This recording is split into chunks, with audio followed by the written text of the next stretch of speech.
హల్లెలూయా స్తోత్రం.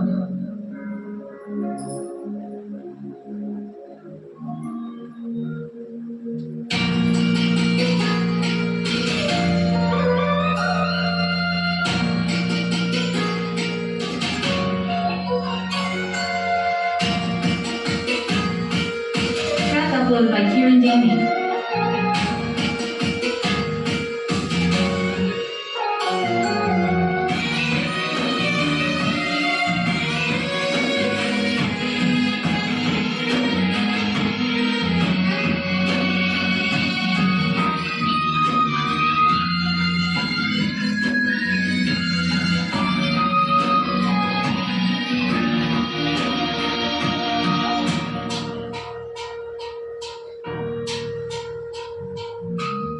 విడిచి ఉండలేనయా నీ ప్రేమను మరువలేనయా నేను విడిచి ఉండలేనయా నిన్ను మరచి ఉండలేనయా నన్ను ప్రేమించెను నన్ను విడిపించెను నన్ను దీవించెను నన్ను బ్రతికించెను అనుక్షణము రక్షించెను యేసు నన్ను అనుక్షణము రక్షించెను నా దేవుడు గొప్ప దేవుడు నా యేసయ్య ప్రేమామయుడు నా దేవుడు గొప్ప దేవుడు నా యేసయ్య ప్రేమామయుడు నిన్ను విడిచి ఉండలేనయా నిన్ను విడిచి ఉండలేనయా నీ ప్రేమను మరువలేనయా నీ ప్రేమను మరువలేనయా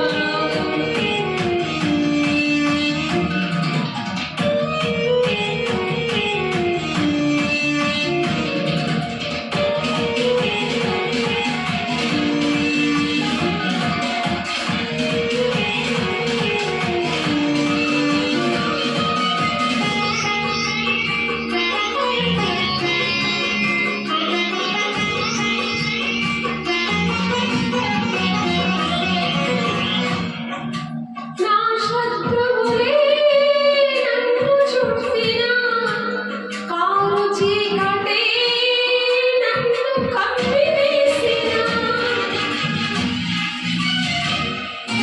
నా శత్రువులే చుట్టుముట్టినా కారు చీకటే నన్ను కప్పివేసినా శత్రువులను చెదరగొట్టి చీకటిని వెలుగు చేసి శత్రువులను చెదరగొట్టి చీకటిని వెలుగు చేసి ప్రతిక్షణము కాపాడెను యేసు నన్ను ప్రతిక్షణము కాపాడెను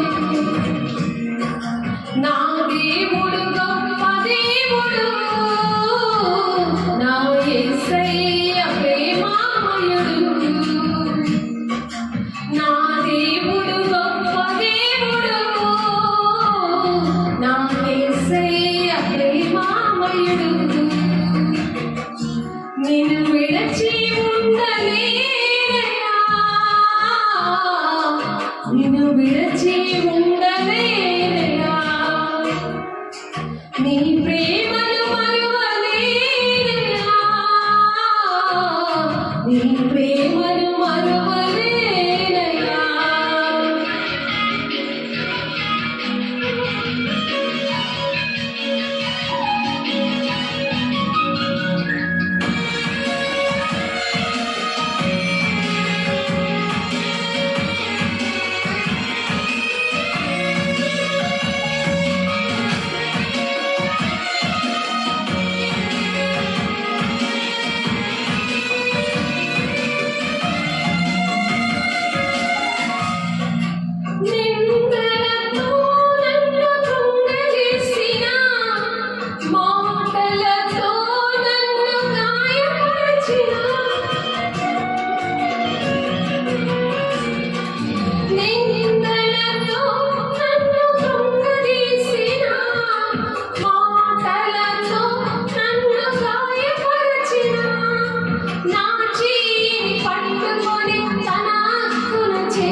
దేవుడు గొప్ప దేవుడు,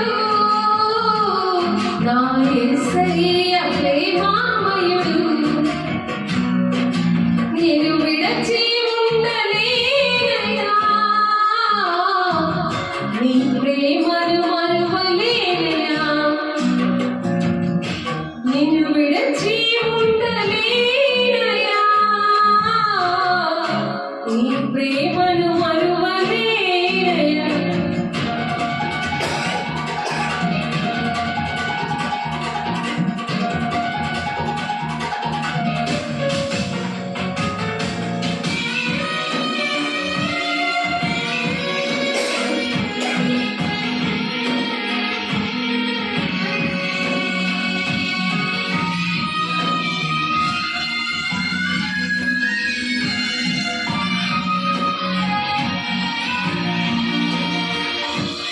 కన్నారే నన్ను విడిచివేసినా, కట్టుకున్న వారే నన్ను వదిలివేసినా,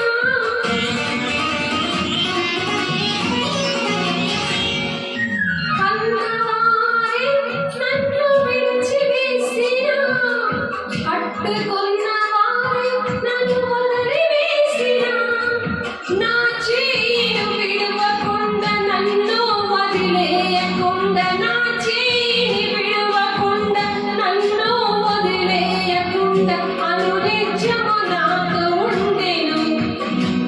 యేసు నా నిత్యము నాతో ఉండెను. నా దేవుడు గొప్ప దేవుడు, నా యేసయ్య ప్రేమామయుడు. నా దేవుడు గొప్ప దేవుడు, నా యేసయ్య ప్రేమామయుడు. నిన్ను విడచి ఉండలేనయ్యా, నీ ప్రేమను మరువలేనయ్యా. నిన్ను విడచి ఉండలేనయ్యా, నీ ప్రేమను మరువలేనయ్యా. నన్ను ప్రేమించెను, నన్ను దీవించెను, నన్ను బ్రతికించెను, అనుక్షణము రక్షించెను, అనుక్షణము రక్షించెను. నా దేవుడు గొప్ప దేవుడు, నా యేసయ్య ప్రేమామయుడు. నా దేవుడు గొప్ప దేవుడు, నా యేసయ్య ప్రేమామయుడు.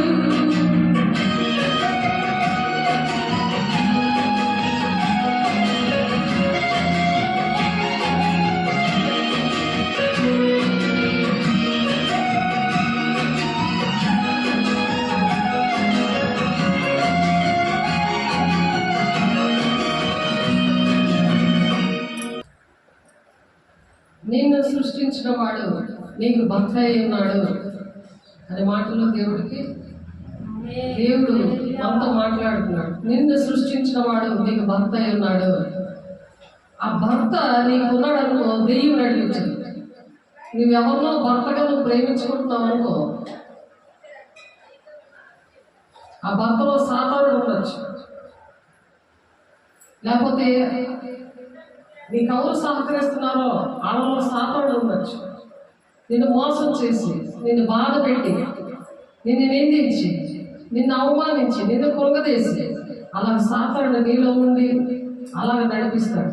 అలాంటప్పుడు ఆరోగ్యం ఉండదు, దేవుని రాజ్యం ఉండదు, ఇహలోకంలో ఆరోగ్యం ఉండదు, ఆర్థిక ఇబ్బందులు, తినడానికి అన్నం ఉండదు.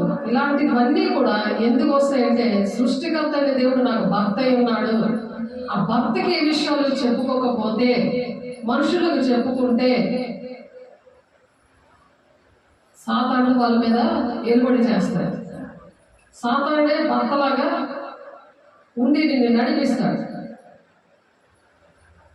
వాడే నడిపిస్తున్నాడు. నేను చెయ్యను, నేను రాను, నాకు ఇష్టం లేదు.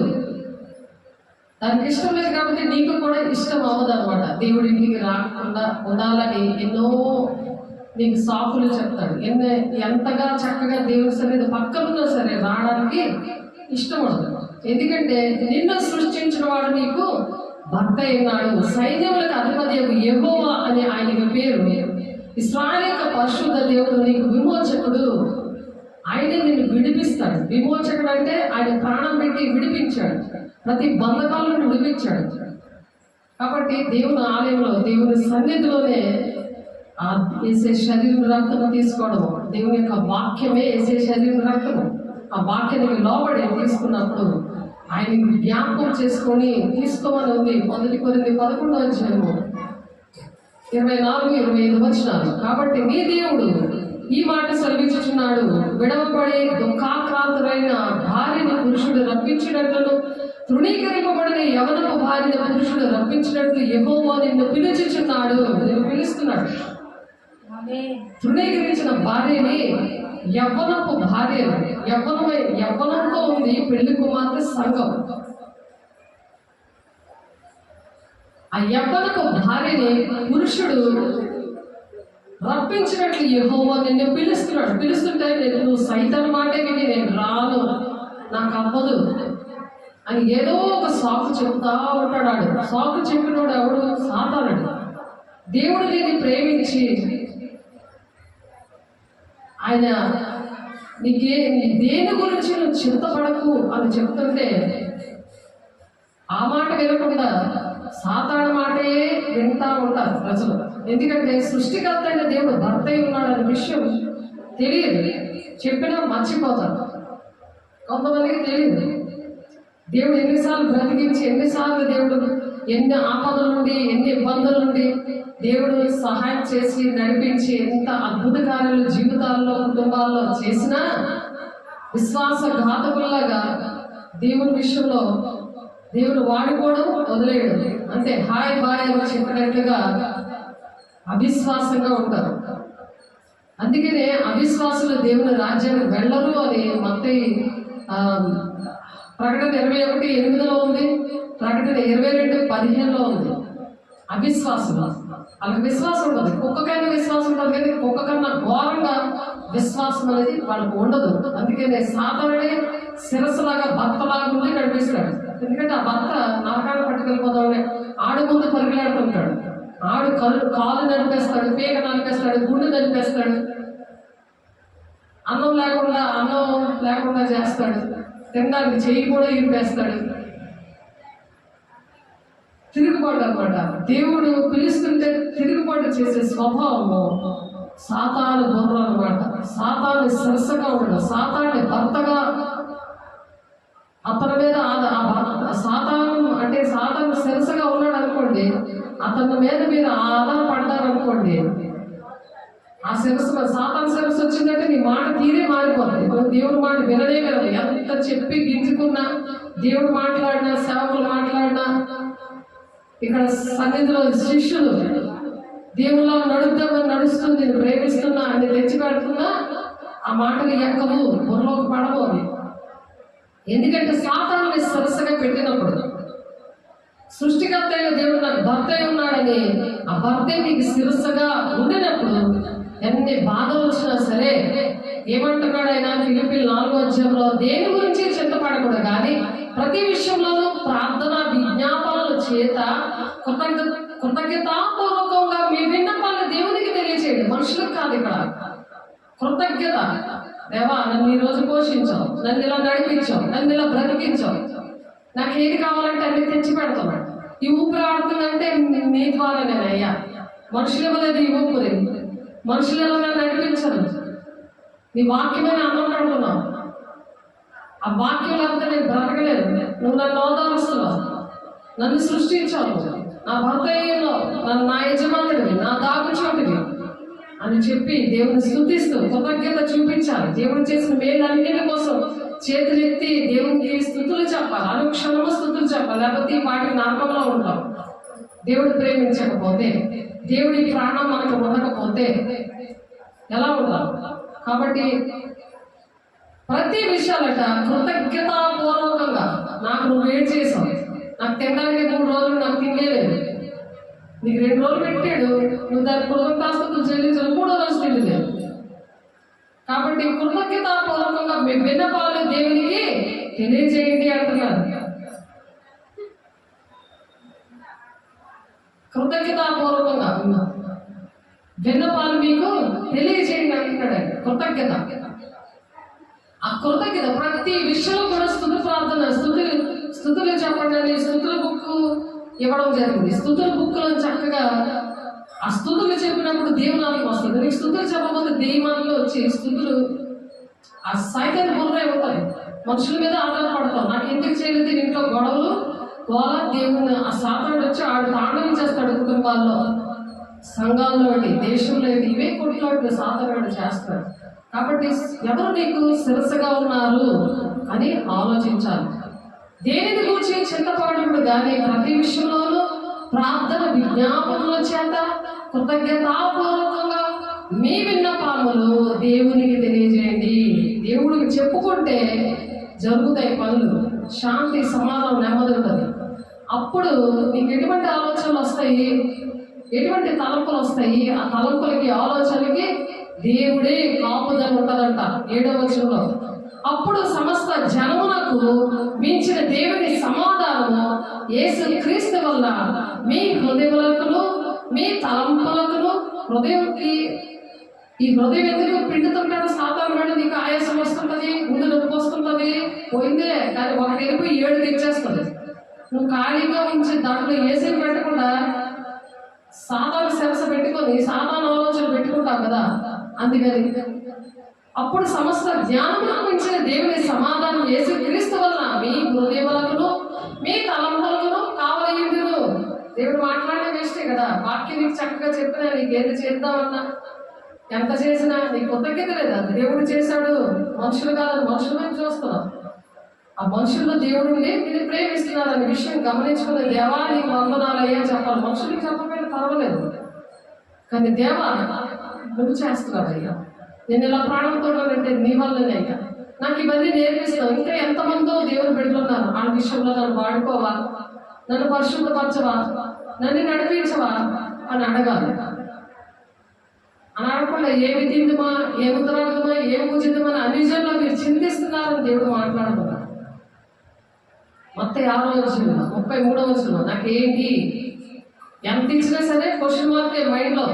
ఆ సాతాను కూడా అటువంటి ఆలోచనలు పెట్టకుండా ఆ తలంపు ఆలోచనలన్నిటికీ కూడా ఎప్పుడైతే అలా కాపుదల ఉంటుందో, నా ఇంటి మీకు సమాధానం కలుగునట్లు ఈ మాటలు మీతో చెప్పుచున్నాను, లోకములో మీకు శ్రమ కలుగును, అయినను ధైర్యం తెచ్చుకొనుడి, నేను లోకంలో జయించి ఉన్నాను అంటున్నాడు. యోహాను సువార్త 16:33 వచనంలో. మీకు లోకంలో శ్రమ కలుగుతుంది అని ఆయన కన్ఫామ్ గా చెప్తున్నాడు. నువ్వు సుఖంగా ఏసీలో కూర్చొని చక్కగా 3 పూటలు తిని అవన్నీ కూడా జరగాలి అంటే అది దేవుని బిడ్డలకి జరగదు. ఒకరోజు ఉంటుంది, ఒకరోజు ఉండదు. ఒకరోజు దేవుడి పని చేస్తున్న వాళ్ళే కావచ్చు, పేదల్లో కావచ్చు, ఎవరైనా సరే పరలోక రాజ్యము భోజనము పానము కాదు కానీ పరిశుద్ధాత్మలో ఆనందమే ఉన్నదని చెప్తున్నారు. ఒకసారి లేట్ అవ్వచ్చు, భోజనమైనా ఏదైనా సరే లేట్ అవ్వచ్చు. కాబట్టి అది ఆలోచించుకొని నా ఇంటి మీకు సమాధానం కలిగినట్లు దేవునితో మనం సమాధానం ఎప్పుడు కూడా ఎటువంటి కష్టం వచ్చినా సరే దేవునికి అవమానం తేకుండా దేవునితో నా ఇంటి మీకు సమాధానం కలిగినట్లు ఈ మాటలు మీతో చెప్పుచున్నాను, లోకంలో మీకు శ్రమ కలుగును, అయినను ధైర్యం తెచ్చుకోండి, నేను లోకమును జయించాను. మా తండ్రి చిత్తం నెరవేర్చడానికి మన పాపములు శాపముల కోసం ఆయన శిలువ మీద మరణం, ఆయన ప్రాణం పెట్టేశాడు, ఆయన జయం పొందుకున్నాడు. మరి ఆయన చేసి చూపించాడు కదా. మనం అంత శ్రమలేం భరించట్లేదే. శ్రమ వచ్చినప్పుడు కాస్త ఓర్చుకోవాలి కదా. ఓర్పుతో నా వాక్యాన్ని అంగీకరిస్తే శోధన కాలంలో మిమ్మల్ని దాస్తానని చెప్తున్నాడు ఆయన కాపాడే దేవుడు. మనల్ని కాపాడేవాడు కునుకుడు నిద్రపోడు అని ఉన్నది. కాబట్టి శోధన జయిస్తేవాడు ధన్యుడు అంటున్నారు. ఎవరి మనస్సు నీ మీద ఆనుకొనునో వారిని పూర్ణ శాంతి గలవానిగా కాపాడుతూ ఎలాగా అతడు నీ యందు విశ్వాసం ఉంచి ఉన్నాడు. దేవుని యందు విశ్వాసం వచ్చే వరకు నీ మనసు పూర్ణ శాంతి కలిగినట్టు ఉంటుందట. పూర్ణ శాంతి దేవుడు ఆ శాంతి నుంచి కాపాడుతూ ఉంటాడట. యెషయా గారు ప్రవచిస్తున్నారు 26వ అధ్యాయం 3వ వచనంలో, ఎవరి మనస్సు నీ మీద ఆనుకొని ఉన్ననో వారిని నీవు పూర్ణ శాంతి గర్వానిగా కాపాడుదు. ఎలాగా అతడు నీ యందు విశ్వాసం ఉంచి ఉన్నాడు. ఎవరైతే విశ్వాసం ఉంచుతారో దేవుడి మీద విశ్వాసం కలిగి ఉంటారో వాళ్ళు దేవుని పిల్లలు. అవిశ్వాసం ఉన్న వాళ్ళు దెయ్యం పిల్లలు. అవిశ్వాసం, నేను చేయలేను, నేను అనలేను, నేను రాను అని సాతానుడు కన్ఫర్మ్ చేసేస్తాడు. నోరు పట్టుకున్నాడు ఆ మాట చెప్తాడు, నేను రాను అని చెప్తాడు. దేవుని మీద ఆ విధంగా సమాధాన పడాలి, దేవుని మీద అలా నమ్మిక ఉంచాలి, అలాంటి విశ్వాసం కలిగి ఉండాలి. క్రీస్తు అనుగ్రహించే సమాధానం మీ హృదయంలో ఏలుచుండనీయుడి. అది ఏలుబడి, హృదయంలో ఏలుబడి చేయాలి. ఏంటంటే క్రీస్తు అనుగ్రహించే సమాధానం ప్రశాంతంగా ఉంటుంది. దేవునితో సమాధానం ఉంటుంది. దేవుని స్తుత్యాగం అర్పించేవాడు తన మార్గాలు సరళం చేసుకున్నాడని ఉంది వాక్యం. కాబట్టి ఇక్కడ కొలస్సీ 3:17 వచనంలో క్రీస్తు అనుగ్రహించే సమాధానం మీ హృదయములలో ఏలుచుండనీయుడి. అందుకొరకే మీరు ఒక శరీరంగా పిలువబడితే మరి కృతజ్ఞులై ఉండుడి. కృతజ్ఞత కలిగి ఉండాలి. దేవుని బిడ్డల ఎలా కృతజ్ఞత ఉంచితే అది దేవుని ఎలా కృతజ్ఞత ఉంచినట్టు లెక్క. దేవుని పిల్లలు ఎంత నీకు సేవ చేస్తున్నారు, ఎన్ని మాటలు చెప్తున్నారు, ఎంత పరిచయం నీ కోసం చేస్తున్నారు. నీ ఇంటోళ్ళు వదిలేశారు, నీ కుటుంబం వదిలేశారు, నీ భర్త వదిలేశాడు, ఎవరు వదిలేస్తున్నారు సరే, దేవుడు నేను విడిచిపెట్టలేదు, సంఘం నేను విడిచిపెట్టలేదు, సేవకులు నేను విడిచిపెట్టలేదు. అది గమనించాలి. క్రీస్తు అనుగ్రహించే సమాధానం మీ హృదయంలో ఏలుచుండనీయుడి. ఇందుకొరకే మీరు ఒక్క శరీరంగా పిలువబడితే, ఒక్క శరీరంగా పిలువబడ్డారు. దేవుని శరీరం అవయవాలను సంఘానికి క్రీస్తు శిరస్సు అయి ఉన్నాడు. ఆ శిరస్సు కలిగి, ఆ శిరస్సు అంటే అదే సృష్టికర్త అయిన దేవుడు. భర్తగా మనము ఆయన ఏం చెప్తున్నారో ఆ మాటలు వినాలి. నాకు అవ్వదు, నేను చెయ్యలేను అన్నది అవిశ్వాసం. అవిశ్వాసంలో దేవునికి ఇష్టం లేదు. విశ్వాసం లేకుండా దేవునికి ఇష్టడే ఉండడం అసాధ్యం అని చెప్పేశాడు ఆయన. దేవునికి ఇష్టంగా ఉండకపోతే నీకేమీ చేయడు దేవుడు. ఆయనకి ఇష్టమైన మీరు చేయండి, మీకు ఏం కావాలో ఆయన ఇష్టం అంటాడు. మొదటిగా మనం 3వ అధ్యాయం 21వ వచనంలో విశ్వాసముతో చనిపోయినా సరే సాక్షిగా ఉన్నారు. హెబ్రీయులకు రాసిన పత్రిక 11వ అధ్యాయం అంతా కూడా అలా మనం చనిపోయినా సరే ఒక సాక్ష్యం రావాలి, వీళ్ళ దేవుని బిడ్డలు అని. అవిశ్వాసం ఉంటే సాతానుడు చెప్పుకుంటాడు నీ కోసం సాక్ష్యం, నా బిడ్డలు వీళ్ళని. నువ్వు చచ్చిపోయినా చెప్పుకుంటారు, బతుకున్నా చెప్పుకుంటారు. ఏ సాక్ష్యం కావాలి? బతికుంటే సాతాను సాక్ష్యం కావాలా, నీకు దేవుని సాక్ష్యం కావాలా? ఆమేన్.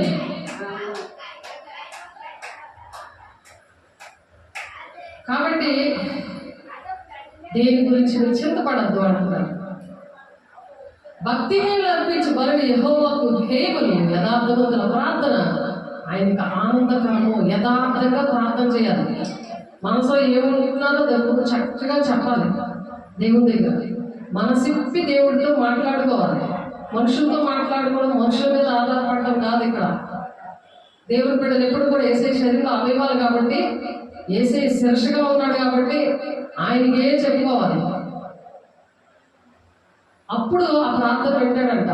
వాళ్ళు కాల్ చేస్తే దేవునికి ఇష్టంగా ఉంటుంది. భక్తిహీనులు అర్పించు బలులు యెహోవాకు హేయములు. దేవుడికి ఇష్టం ఉండదు. అలా ప్రార్థన చేసినా ఇష్టం ఉండదు. ప్రార్థన బలి కింద కూడా లెక్క వస్తుంది, అర్పణ కింద కూడా లెక్క వస్తుంది ప్రార్థన. ఆ ప్రార్థన దేవుడు వినడు.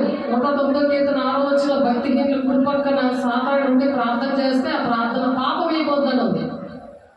ఆ భక్తిహీనంతో ప్రార్థన చేయకూడదు. భక్తి ఉండాలంటే దేవుడు అంటే ఇష్టపడాలి. దేవుడు చేసిన దానికి ఒక విశ్వాసం, ఒక కృతజ్ఞత ఉండాలి. అది లేనప్పుడు ఆ ప్రార్థన చేస్తే అది పాపం అయిపోతుంది. అందుకని మనం దేని గురించి చింతపడకుండా ప్రతి విషయంలో ప్రార్థన విజ్ఞాపనల చేత కృతజ్ఞతాపూర్వకంగా మీ విన్నపాలు మీరు తెలియజేయండి అంటున్నాడు ఆయన. అందువలన అనేకుల ప్రార్థన ద్వారా మాకు కలిగిన కృపావరము వరకు అనేకుల చేత మా విషయమే కృతాసులు చెల్లింపబడును. అప్పుడు అనేక మంది నీ కోసం నా కోసం ప్రార్థన చేస్తున్నప్పుడు అది ఫలిస్తుంది అన్నమాట. 2 కొరింథీయులకు రాసిన పత్రిక 1:11 ఉందన్నమాట. అందువల్ల అనేకుల ప్రార్థన ద్వారా మాకు కలిగిన కృపావరము కొరకు అనేకుల చేత మా విషయమే కృతాస్తుతులు చెల్లింపబడును. అనేకులు కృతాస్తుతులు చెల్లిస్తారు. కృపావరాలు అంటే స్వస్థపరిచే వరము, దెయ్యాలు వెళ్ళగొట్టడం, ప్రార్థన చేయడం, వాళ్ళకి ఇష్టం. అది అలా ఉన్న దెయ్యాలు బయటికి రమ్మని ఆజ్ఞాపిస్తారు. వాళ్ళు అలాంటి అవిశ్వాసంలో పేచీలు పెట్టి దేవుడికి అవమానం తెస్తుంటే ఆ కృపావరాలతో దేవుడు వాళ్ళని నడిపిస్తూ ఉంటాడు. ఆత్మీయ ఫలాలతో దేవుని కృతాస్తులు చెల్లిస్తారు. దేవా నీకు వందనాలయ్యా, నువ్వెంత ప్రేమించి మనకి వరాలు ఇచ్చావయ్యా ఇటువంటి వారిని రక్షించడానికి అని దేవుని దగ్గర అనుక్షణం కూడా కృతాస్తులు చెల్లించాలి. అలా ప్రార్థన చేసుకోవాలి. మనం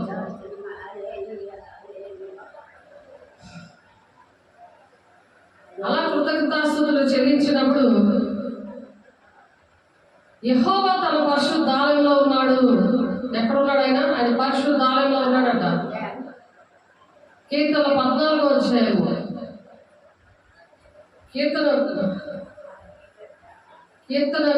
కీర్తనాకారుడు చెప్తున్నాడు. ఆయన రుచి చూశాడు దేవుని ఆలయంలో వస్తుంది. ఆలయం విలువ తెలిసింది ఆయనకి. అందుకనే చిరకాలం యెహోవా మందిరంలో నేను నివాసం చేస్తాను, అలా ఉండాలని ఒక వరం అడుగుతున్నాడట. అదొక వరము. చిరకాలం యెహోవా మందిరంలో నివసించుదామని నేను ఒక వరం అడిగాను అంటున్నాడు ఆయన. అని ఆ ఆలయము విషయము ఆయనకు తెలిసింది. ఎన్ని మేలు పొందుకున్నా, ఎన్నిసార్లు చచ్చిపోయి బతికినా సరే ఆలయం వీళ్ళకి తెలియలేదు, అందుకే నేను రాను అని అంటున్నాను. ఆలయం వీళ్ళకి తెలియని వాళ్ళు రాను అంటారు. ఆలయం వీళ్ళకి తెలియదు. అలాగే ఎప్పుడు ఉన్న ప్రమాణం చేతులైతే ప్రమాణం చేయాలి. ఎందుకంటే దేవుడు చూస్తున్నాడు అక్కడ. దేవుడు చూస్తున్నాడు, మనుషులు కాదు. ఇక్కడ చదువు కీర్తన 11వ అధ్యాయం 4వ వచనం. యెహోవా తన పరిశుద్ధ ఆలయంలో ఉన్నాడు. యెహోవా సింహాసనం ఆకాశమందున్నది. ఆయన నరులను కన్నులారా చూచుచున్నాడు. తన కను దృష్టి చేత ఆయన వారిని పరిశీలిస్తున్నాడట. కునుక్కోలో పడుకుంటున్నాము. చేతులెత్తి దేవుని దగ్గర, దేవా నన్ను క్షమించు, నువ్వు నన్ను మోస్తున్నావు, నేను సరి చేసుకుంటున్నా, నేను ఇంకెప్పుడు రాను అని అన్నాను అని అది చూస్తున్నాడట ఆలయంలో నుండి. ఇంట్లో చూడదు, ఇల్లు అది లేదు. ఇక్కడ ఇంటిలో చూడమ్మా, గమనించండి. యెహోవా నీతిమంతులను పరిశీలించును. నీతిమంతులు పరిశీలిస్తాడట. దుష్టులను బలత్కారులను ఆయన అసహించుకుంటాడట. దేవునికి అవమానం తెచ్చిన, దేవుని మాట వినకుండా ఉన్న వాళ్ళని దేవుడు అసహించుకుంటాడట. దుష్టుల మీద ఆయన మురులు కురిపించును. అగ్ని గంధకమును వడగాలి వారికి పానీయ భాగమును. వాళ్ళకి అన్నం ఏంటి? పానీయ భాగం ఏంటి? అగ్ని గంధకం. వడగాలి వారికి పానీయ భాగమును. యెహోవా నీతిమంతుడు, ఆయన నీతిని ప్రేమించేవాడు. యథార్థవంతులు ఆయన ముఖదర్శనం చేస్తారట. నీతిగా ఉండి దేవుని ఆలయంలో దేవుడు నన్ను చూస్తున్నాడు అని దేవుని దగ్గరికి పరిగెట్టుకుని వస్తారనుకో. దావీదు భక్తులు ఏమని ఏడ్చాడు? దేవా నీ సన్నిధికి పరుగులు తీసే పాదాలు ఇవ్వండి అని ఏడ్చాడు. ఎప్పుడైనా వాళ్ళకి ఏడుస్తున్నారా? దేవుని సన్నిధికి రావడానికి పరుగులు తీసే పాదాలు ఇవ్వండి అని ఏడట్లేదు. ఎప్పుడు ఏం తిందమా, ఏం త్రాగదమా, ఏం పూజిదమా అని చెప్తా. కొన్ని ఇచ్చినా సరే నాకు దేవుడు ఏం చేశాడు, నేను రాను, ఇదనమాట. గర్విష్ఠులాగా దేవుడు శిరస్సు కాదది. సాతాను శిరస్సు పెట్టుకుంటే సాతాను నీలో దూరి నిన్ను నోరుని వాడుకుంటున్నాడు, నిన్ను అలా వాడుకుంటున్నాడు. వాడికి సాక్షిగా ఉంటావా, దేవునికి సాక్షిగా ఉంటావా? యెహోవా నీతిమంతుడు, ఆయన నీతిని ప్రేమించేవాడు. యథార్థవంతులు ఆయన ముఖదర్శనము చేసేదారు. యెహోవా నీతిమంతుడు, ఆయన నీతిని ప్రేమించేవాడట. యథార్థవంతుడు ఆయన ముఖదర్శనం చేస్తాడు. యెహోవా నీతిమంతుడు. ఆ యెహోవా దేవుడు శిరస్సు, సృష్టికర్త అయిన దేవుడు నీకు భర్త ఉన్నాడు అని చెప్తున్నాడు ఇక్కడ. యెషయా 54వ అధ్యాయం 5వ వచనం. అలా ఎవరైతే ఉంటారో భయపడకు అని చెప్తున్నారు. నువ్వు సిగ్గుపడనక్కర్లేదు, అవమానం తలంచడము, నీవు లజ్జింపదక్కర్లేదు. నువ్వు నీ బాల్యకాలపు సిగ్గును మనుషులు నీ వైదవ్యము నిందను ఇక మీదట జ్ఞాపకము చేసుకొనవు. చిన్నప్పటి నుండి నీకు భర్త సాధారణుడుగా ఉన్నాడు కాబట్టి ఇప్పుడు ఆ వైదవ్యపు నిందను ఇక మీదట జ్ఞాపకం చేసుకో. నువ్వేం సిగ్గుపడక్కర్లేదు, నేను నీకు ఇప్పుడు భర్తగా ఉంటాను అని పిలుస్తున్నాడు. సర్వలోకములకు దేవుడని ఆయనకు పేరు, ఆయన పిలుస్తున్నాడు.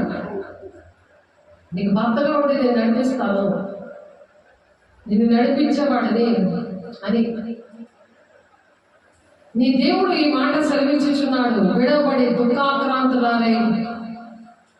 దుఃఖాక్రాంతురాలైన భార్యని పురుషుడు రప్పించినట్లు, తృణీకరింపబడిన యవ్వనపు భార్యని పురుషుడు రప్పించినట్లు యెహోవా నిన్ను పిలుస్తున్నాడు. యెహోవా నిన్ను పిలుస్తాడు. మనుషులే అనుకోండి నేను రాను అని అంటున్నాను. దేవుడు పిలిస్తే వస్తుంది, మంచిదా కాదా? దేవుడి దగ్గర ఎన్ని ఆయన ఘనతలు అన్నీ కూడా దేవుడి చేతిలో ఉన్నాయి. నువ్వు ఎంత ధనం సంపాదించుకున్నా, ఎక్కడెక్కడ తిరిగి నువ్వు ఏ బిజినెస్ చేసేద్దాం అనుకున్నా అవి జరుగుతాయా? దేవుడు పట్టుకునే అన్నీ జరుగుతాయి.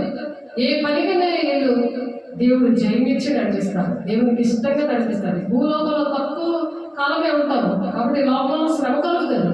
ఆ శ్రమలకి తట్టుకునే శక్తి దేవుడు ఇస్తాడు, ఆయన తోడేవి నడిపిస్తాడు. కాబట్టి గొడ్రాల పిల్లల కనవిధాన జయగీత విత్తము, ప్రసవేదన పడవిధాన జయగీత విత్తి ఆనందపడము. సంసార పిల్లల కంటే విడువబడిన దాని పిల్లలు విస్తారమవుతారని యెహోవా సెలవించుచున్నాడు. విడవబడ్డాడు ఎవడు? సాతానుగాడు విడవబడ్డాడు. లూసిఫర్ని దేవుడు విడిచిపెట్టాడు. దాని పిల్లలే ఎక్కువ మంది ఉన్నారు. ఎందుకంటే నువ్వు సాతానికి సాక్షిగా ఉంటున్నావు కదా. ప్రతి పరిస్థితుల్లో కూడా దేవుడు నీకు ఎన్ని చేసినా, దేవుడు నీకు అన్ని చూపించినా, గుర్తు చేసినా సాతాను బిడ్డగా ఉన్నావు కదా.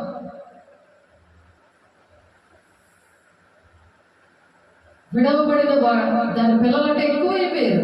కానీ సంసారి పిల్లల కంటే, సంసారి అంటే దేవుడే సృష్టికర్త ఉన్న భర్తను కలిగి నువ్వు దేవుడికి మహిమ తెచ్చేటట్టు ఉండాలి. ఆయన నీకు ఎన్ని కార్యాలు చేశాడు.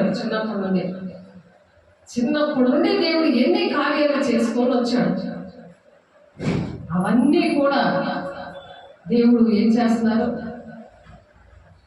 అవన్నీ కూడా జ్ఞాపకం చేస్తున్నా సరే దేవుడిని క్షమించమని అడిగి దేవుని మాట వినడం నేర్చుకోవాలి. అప్పుడు సంసారి పిల్లలు ఎక్కువ మంది అవుతారు, సాధారణ పిల్లలు తక్కువ అవుతారు.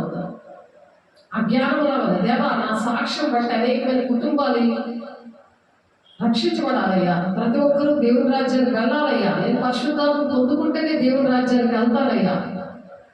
పరిశుద్ధాత్మ లేకపోతే సైతాన్ని మీద శిరస్సే ఉంటుంది, దేవుని శిరస్సు ఉండదు. నమ్మి బాప్తిజం తీసుకుంటే రక్షణ పొందుకుంటారు. ఆ రక్షణ లేకపోతే శిక్ష విధించబడినది. నమ్మాలి దేవుడిని. మార్కు 16:16 మరి అపోస్తలులు 2:38 పరిశుద్ధాత్మ బాప్తిజం తీసుకున్న పరిశుద్ధాత్మ వరము పొందుకుంటారు. ఆ వరాన్ని కాపాడుకోవాలి. ప్రార్థన, సహవాసం, రొట్టె విచ్చుకుంటూ ఎడతెక్కుండే సేవకులతో కరెక్ట్ ఉండే అలాగా నన్ను జ్ఞాపకం చేసుకుంటే దీన్ని చేయడని రోజు తీసుకోవాలి. దేవుడిని జ్ఞాపకం చేసుకోవాలి. దేవా, నన్ను ఈరోజు బ్రతికించావయ్యా. ఎంతమంది ఈరోజు లేరయ్యా, నన్ను సజీవ లెక్కలో ఉంచావయ్యా. నీ సాక్షిగా నన్ను నిలబెట్టువయ్యా. సాతానుడికి సాక్షిగా నేను ఉండదయ్యా.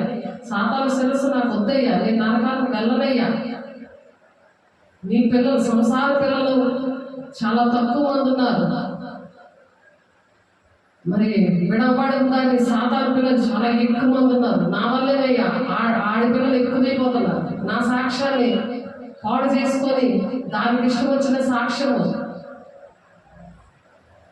దానికి ఇష్టమైన సాక్ష్యం నేను కలిగి ఉన్నానయ్యా ఎంతవరకు. కాబట్టి దేవునికి ఇష్టమైన సాక్ష్యం, నా సృష్టికర్త అయిన దేవుడు నా భర్తకి సాక్ష్యంగా ఉంటానయ్యా. ఆయనకి మంచి పేరు తెస్తానయ్యా. ఆయన పిల్లలుగా నేను ఉంటాను. అనేక మంది నశించిపోతున్నాను, వాళ్ళని నేను రక్షిస్తానయ్యా. నా సాక్ష్యం ద్వారా, నేను నేర్చుకున్న వాక్యం ద్వారా నేను ప్రార్థన చేస్తే దేవుడు అంచె దినాల్లో మరి అందరి మీద ఆత్మలు కుమరిస్తారు. యవనులు దర్శనాలు చూస్తారు, వృద్ధులు కలవగంటారు, మీ కుమారులు మీ కుమార్తెలు ప్రవచిస్తారు, సేవకుల మీద సేవకురాళ్ళ మీద ఆత్మను కుమ్మరిస్తారు. ఎవరైతే దేవుడు పని చేస్తారో ఆత్మను కుమ్మరిస్తూ ఉంటాడు, లేకపోతే మేము పని చేయలేము. అంత పరిచయం జరుగుతుంది. ఎక్కడి నుండి వస్తున్న శక్తి అంటే ఆయన కుమ్మరిస్తూ ఉంటాడు, పని చేస్తుంటే కుమ్మరిస్తుంటాడు. నువ్వు పని చేయకుండా సాధారణ పిల్లలు నువ్వు కనుక్కుంటూ కూర్చుంటే నీ మీద నీకు నొప్పులు సలుపులు మరి దరిద్రము అన్నీ కూడా దుష్టుడు పిల్లలు ఎత్తుకోవడం మన దగ్గర వరకు అది శాపంగా ఉంది. 3-4 తరాల వరకు తండ్రి దోషం కుమారుల మీద రప్పిస్తాడట. పాపంలో మరి నిర్గమకాండం 34వ అధ్యాయంలో ఉంటుంది. ఆయన 1000 మంది కృపను చూపిస్తాడు, కానీ దోషులు నిర్దోషులుగా ఎంచడానికి అది 3-4 తరాల వరకు వచ్చేస్తుంది. కుమారుల మీద రప్పిస్తానని మరి పిల్లల కొడుకు మనవలు అందరూ ఎందుకు అలాగున్నారు? నేనేనయ్యా, నేను సాతాను గడ్డ మనుషుల సాతాను శిరస్సును పెట్టుకొని ఎంతకాలం నీ నామానికి అవమానకరంగా ఉన్నాను కాబట్టి విడవబడిన దాని పిల్లలు విస్తారంగా ఉన్నారట అని యెహోవా సెలవిస్తున్నాడు. ఇక్కడ నేను కాదు, మీరు చెప్పట్లేదు. దేవుడు దుఃఖపడి చెప్తున్నాడు, గొడ్రాలా అంటున్నాడు. అందుకే పిల్లలేదు కదా, ఒక్క ఆత్మను కూడా రక్షించలేదు కదా అప్పటి వరకు. అందుకు గొడ్రాలా, పిల్లలు కనని దానా, జైకీర్తనెత్తు, ప్రసంగం పడని దానా, జైకీర్తనెత్తు అంటే యేసునామము జయం జయం అని పాడుకొని ఉండాలి. సాతాను శక్తులు లయం లయం అని పాడుకొని ఉండాలి. ఆనందపడము, ఆనందంతో దేవుడు బిడ్డలే నా సాక్ష్యం ద్వారా దేవుడి బిడ్డలకి ఆకాశం జ్యోతుల ప్రకాశిస్తానయ్యా నేను అని దానియేలు 3:12 వచనంలో ఉంది. బుద్ధిమంతులైతే అనేక మంది దేవుని మార్గంలో తిప్పుతారట, సాతాను వైపు తిప్పరు. నీ నడక నీ స్టైల్ చూస్తుంటే సాతాను ఎంతో గంతులేసి మంచి ఆహారం ఈరోజు దొరికింది అని హబక్కు 1:15 ఉంది ఆ మాట. మంచి ఆహారం నాకు దొరికిందని వాళ్ళకి దూపం వేస్తున్నాడట. ఎందుకంటే దాని వల్ల పడిపోతున్నావు అస్తమాటికి, అందుకే నడలేకపోతున్నావు. అందుకే దేవుడికి ఇలాంటి ఇష్టం ఉండట్లేదు. కాబట్టి భయపడకము, నువ్వు సిగ్గుపడనక్కర్లేదు, అవమానం తలంచవద్దు అని చెప్తున్నాడు. నిన్ను సృష్టించిన వాడు నీకు భర్త ఉన్నాడని చెప్తున్నారు.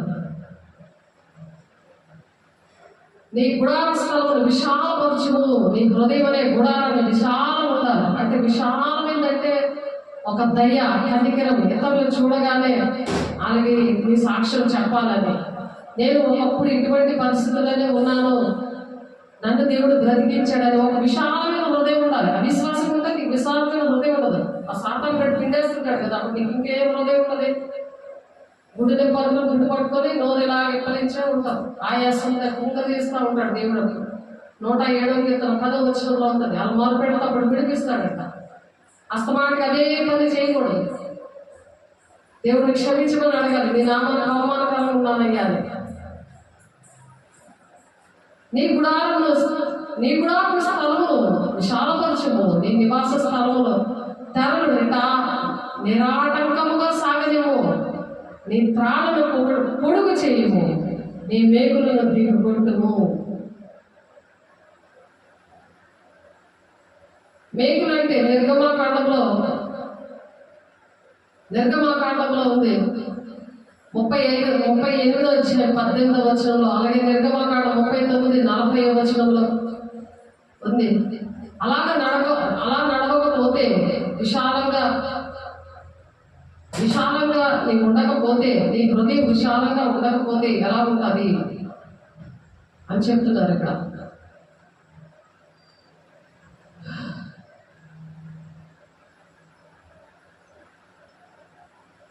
ఎక్కడ మనం చూస్తున్నాం యెషయా 54వ అధ్యాయం. యెషయా 54వ అధ్యాయము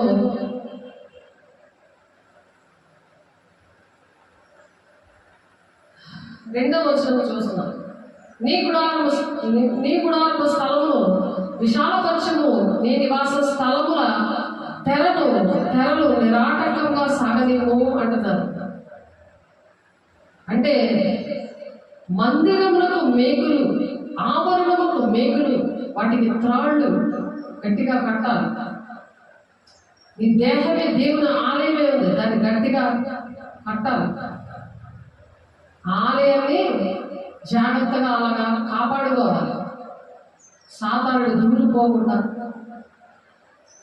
అలాగే నిర్గమకాండ 39:40 ఆవరణపు తెరలు, దాని స్తంభములను, దాని దిమ్మలను, ఆవరణ ద్వారములకు తెరను, దాని త్రాళ్లను, దాని మేకులను, ప్రత్యక్ష గుడారంలో మందిర సేవ కొరకైన ఉపకరణలన్నింటినీ పరిశుద్ధ స్థలములోనికి తీసుకురమ్మని మోషే గారితో ఈ మాటలన్నీ చెప్తున్నారు. అలాగా దేవుని ఆలయము ఉండాలి. నూతన బంధంలో దేవుడు చెప్పింది దేహమే దేవుని ఆలయం ఉన్నదని మీరు ఎరగరా. నీ కన్ను తేటగా ఉంటే నీ శరీరం అంతా వెలుగమై ఉంటుంది. నీ కన్ను చెడినదైతే నీ శరీరం అంతా చీకటమైనది అయిపోతే చీకట సంబంధిగా ఉంటావు. సృష్టికర్త అయిన దేవుడు భర్తగా ఉండకుండా సాతానుడైన నీ భర్తగా ఉంటాడు. ఎవరు కావాలో సెలెక్ట్ చేసుకో. అక్కడ దేవుడు ఎవరు కావాలో నీకు సెలెక్ట్ చేసుకో అంటున్నారు. కాబట్టి అది గమనించుకొని నిమిషం మాత్రం నేను విసర్జించదని గొప్ప వాత్సల్యంతో నిన్ను సమకూర్చదను. నిమిషం మాత్రం నేను విసర్జించాను, నేను వదిలేశాను. నువ్వు మాట వినట్లేదని నేను వదిలేశాను సాతానుగాడికి. ఆ సాతానుగాడు నిన్ను నలిపాడు బాగా, నేను వదిలేశాను. కానీ మహోద్రేకము కలిగి నిమిషం మాత్రము నీకు విముఖుడనైతిని, నిత్యమైన కృపతో నీకు వాత్సల్యము చూపుదును అని నీ విమోచకుడు యెహోవా సెలవిచ్చుచున్నాడు. ఆయన మళ్ళీ నిన్ను కృప ద్వారా నిన్ను రక్షించుకొని మరి ఆయన నిత్యమైన కృపతో నీకు వాత్సల్యము చూపుతాను అని చెప్తున్నాడు. క్షమించమని అడిగినప్పుడు నోవహు కాలంలో జలప్రళయము అలాగే వచ్చింది. దేవుని మాటలు వినలేనందుకు 40 రాత్రులు 40 పగళ్ళు వర్షం వచ్చి మొత్తం మనుషులందరినీ కూడా దేవుని ఉగ్రతలో నశించిపోయారు. నోవహు కాలంలో జలప్రళయం గురించి నేను చేసినట్లు చేయుదును, జలములు భూమి మీదకి ఇకను పొర్లుచు రావని నోవహు కాలంలో నేను ఒట్టు పెట్టుకున్నట్లు నీ మీద కోపంగా నుండనని నేను గద్దింపదని నేను ఒట్టు పెట్టుకుంటున్నాను అంటున్నాడు. అంత ప్రేమిస్తున్నాడు. ఇంకా నేను గద్దించను, నేను అలాగా నీ మీద కోపపడను అని గద్దించను అని చెప్పి ఒట్టు పెట్టుకుంటున్నాడు. ఆయన ఎంత ప్రేమిస్తున్నాడు దేవుడు. యేసయ్య గొప్ప దేవుడు, ఆయన ప్రేమామయుడని పాట పాడుతున్నాడు. ఆయన ఎలా నడిపిస్తున్నాడు, ఎలాగ క్షమిస్తున్నాడు. మళ్ళీ అవిశ్వాసంగా ఉండొచ్చా? సైతం శిరస్సే నాకు కావాలని పీచీలు పెట్టచ్చా? ఇంటికి వెళ్ళి సంగీతంలో ఒక మాట తీర్మానం, ఇంటికి వెళ్ళి బయటికి వెళ్ళాక ఇష్టం వచ్చినట్టు ప్రవర్తించి దేవుడికి అవమానం తేకూడదు. పర్వతములు తొలగిపోయిన మెట్టలు తత్తరిల్లును, నా కృప నిన్ను విడిచిపోదు, సమాధాన విషయమైన నా నిబంధన తొలగిపోదు అని నీ యందు జాలిపడు యెహోవా సెలవిచ్చుచున్నాడు. ప్రయాసపడి గాలివాన చేత కొట్టబడి ఆదరలేక వినదానా, నేను నీరాజనములతో కట్టడమును కట్టుదును, నీలములతో నీ పునాదులు వేయుదును, మాణిక్యములతో నీ కోట కొమ్ములను, సూర్యకాంతములతో నీ గుమ్మములను కట్టుదును, ప్రశస్తమైన రత్నములతో నీకు సరిహద్దులు ఏర్పాటు చేస్తాను అంటున్నాడు. నీ పిల్లలందరూ యెహోవా చేత ఉపదేశము నొందుదురు, నీ పిల్లలకు అధిక విశ్రాంతి కలుగును. ఎంత దీవెన యేసయ్య భర్తగా ఉంటే, యెహోవా తండ్రి భర్తగా మనకుంటే ఎంత దీవెన. నీవు నీతి గలదానివే స్థాపింపబడు, నీవు భయపడనక్కర్లేదు. బాధింపబడు వారు నీకు దూరముగా నుందురు. నేను బాధించేవారు సాతానుడు మనుషులు దూరి బాధిస్తూ ఉంటాడు, పొంగ చేస్తారు. ఇంటిలోని, బయట, ఉద్యోగంలోని, దేశంలో అనేక మంది వాళ్ళందరూ కూడా, గ్రామంలోని వాళ్ళందరూ కూడా నువ్వు ఎప్పుడైతే సృష్టికర్త అయిన దేవుడు భర్త ఉన్నాడని ఆయనకి చెప్పుకుంటావో, ఆయన మాట వినడం స్టార్ట్ చేస్తావో, అప్పుడు మాత్రమే జరుగుతాయి ఇవన్నీ. సాతానుడు బుర్ర పెట్టుకొని నాకు జరగలేదంటే ఎవరు ఏం చేయలేరు. దేవుడు ఏం చేయలేరు, సేవకులు ఏం చేయలేరు, మనుషులు ఏం చేయలేరు. నీవు నీతి కాలనాలే స్థాపింపబడదు, నీ భయపడనక్కర్లేదు. బాధించేవారు నీకు దూరముగా ఉందురు, వీధి నీకు దూరముగా ఉండును, అది నీ దగ్గరకు రానే రాదు. జనులు గుంపు కూడినను వారు నా వల్ల కూడరు, నీకు విరోధముగా గుంపు కూడి వారు నీ పక్షపు వారు వారగుదురు. గుంపు కూడా నీ గురించి మాట్లాడుకొని నీకు ఇలాంటి వాళ్ళు ఇంట్లో కూడా ఉంచకూడదు అని అంటున్న వాళ్ళు దేవుళ్ళు వాళ్ళే నీ పక్షాన వస్తారట. విరోధంగా గుంపుకూడి వారు నీ పక్షపు వారగుదురు. ఎందుకు అవుతారు? యెహోవాకు ప్రీతికరంగా ఉంటే శత్రులు కూడా మిత్రులుగా చేస్తారని ఉంది వాక్యం. కాబట్టి భక్తిహీనులు నీతిమంతుల మీద దురాలోచన చేస్తారట. వారిని చూసి పండు కొరుకుతూ ఉంటారు. భక్తిహీనులు వాళ్ళని చూసి పండు కొరుకుతూ ఉంటారు. భక్తిహీనులు నీతిమంతుల మీద దురాలోచనలు చేస్తుంటారు. అలాగ చెయ్యరంట. ఇది కీర్తన 37:12-13 ఉంది. భక్తిహీనులను చూసి పళ్ళు కొరుకుతూ ఉంటారు. వండింది పారేయడం అంతా కాలంలోకి చక్కగా వండి పెడితే వండి మళ్ళీ పేదవాళ్ళకి అన్నం పెడుతుంది ఆమె. అలాంటి తాగుబోతు భర్త కాలంలో విసిరేస్తున్నాడు మొత్తం అంతా. చూడండి, పళ్ళు కొరుకుతున్నాడు ఆ భక్తిహీనుడు అనమాట భర్త. ఆ భర్త ఏం చేశాడు? నేను వండినంతా కాలంలో వేసేసాడు. అలా చేయకూడదు. భక్తిహీనులు నీతిమంతుల మీద దురాలోచన చేస్తారట. వారిని చూచి పండ్లు కొరకాలి. పండ్లు కొరుకుతున్నారట. వారి కాలం వచ్చుచుండుట ప్రభువు చూచుచున్నాడు. వారిని చూచి ఆయన నవ్వుతున్నాడు. కాలం వస్తుంది నీకు, నువ్వు చేస్తున్న పనులకి నీకు టైం వచ్చింది, టైం దగ్గరకు వచ్చిందని నవ్వుతున్నాడట ఆయన. చూడండి, కీర్తన 37:12-13 నీకు సాతాను బొర్ర వేసుకొని నువ్వు ఇలాంటి పిచ్చి పనులు చేసావు అనుకో, దేవుడే నవ్వుతున్నాడు నీకోసం. ఎందుకంటే నీకు టైం దగ్గరకు వచ్చేసింది. వారి కాలము వచ్చి చూడట ప్రభువు చూచుచున్నాడు. వారిని చూచి ఆయన నవ్వుచున్నాడు. టైం దగ్గర వచ్చిందని నవ్వుతున్నాడు. నీకు చక్కగా అన్ని వండి పెడుతుంటుంటే కొంతాసులు చెల్లించకపోతే దేవుడికి ఇష్టంగా లేకుండా సాతాను గారిని బొర పెట్టుకొని నేను రాను అని అంటుంటే ఏం చేస్తాడు? దేవుడు ఏం చేస్తాడు? నీకు టైం వచ్చిందిలే అని నవ్వుతాడు అంతే. దేవుడు పట్టించుకోడు.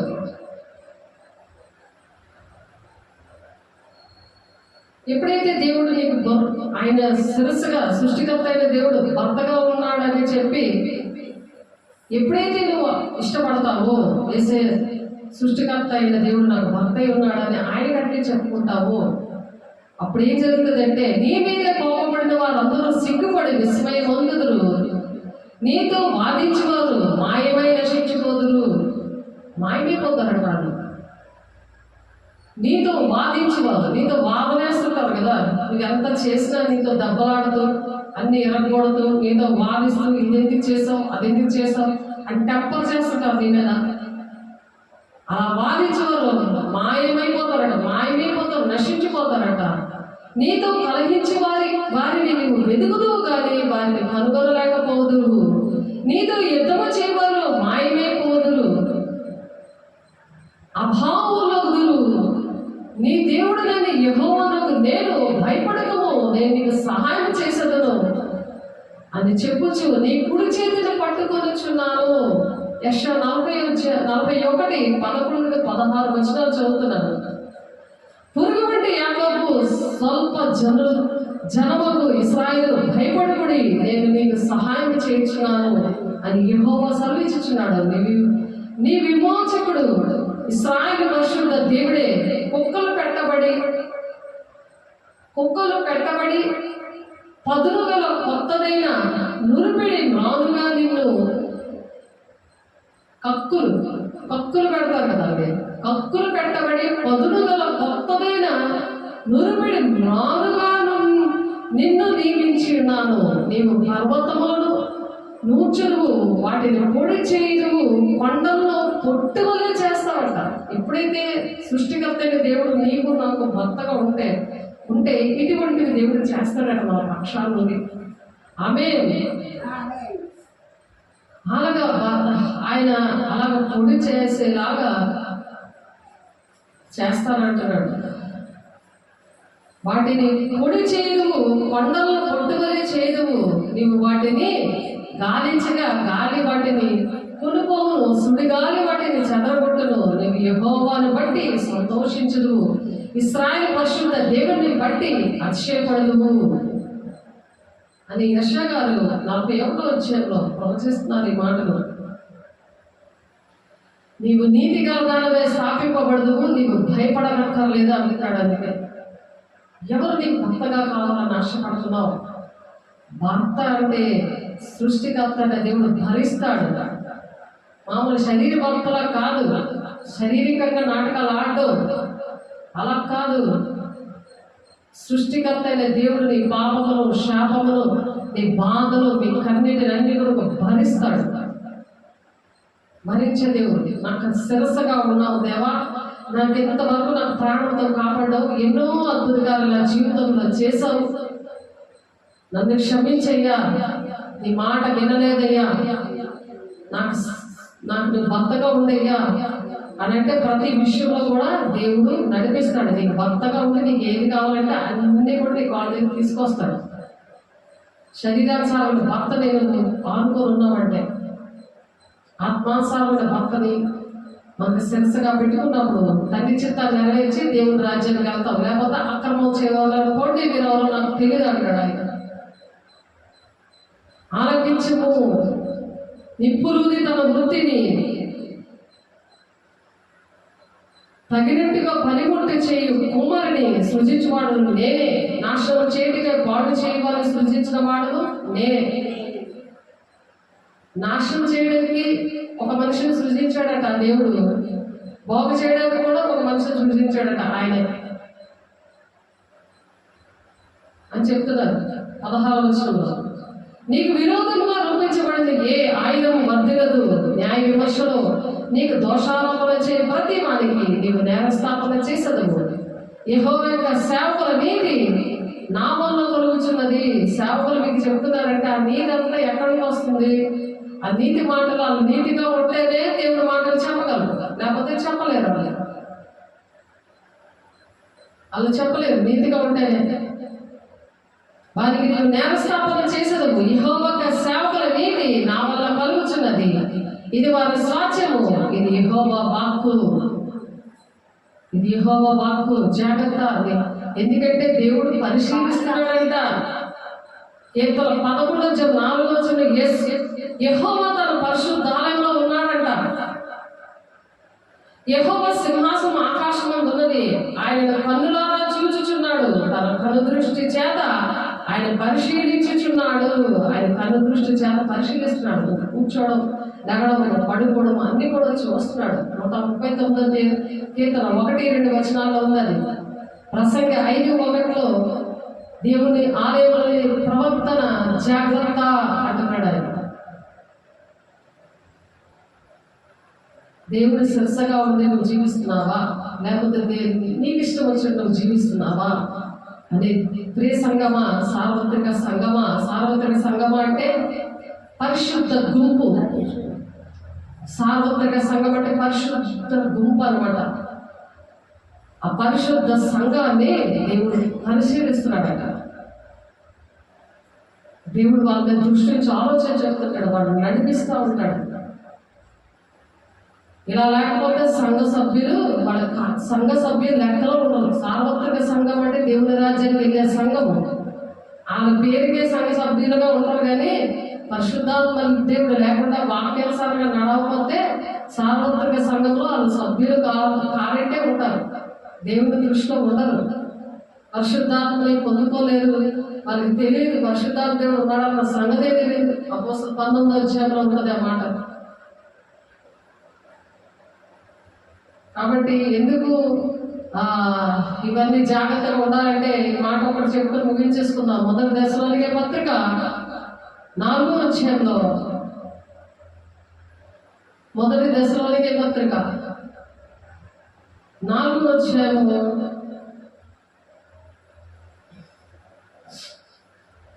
12-18 వచనాలు చదువుకుందాం. 1 దశలోనికే పత్రిక 4వ అధ్యాయము 12 నుంచి.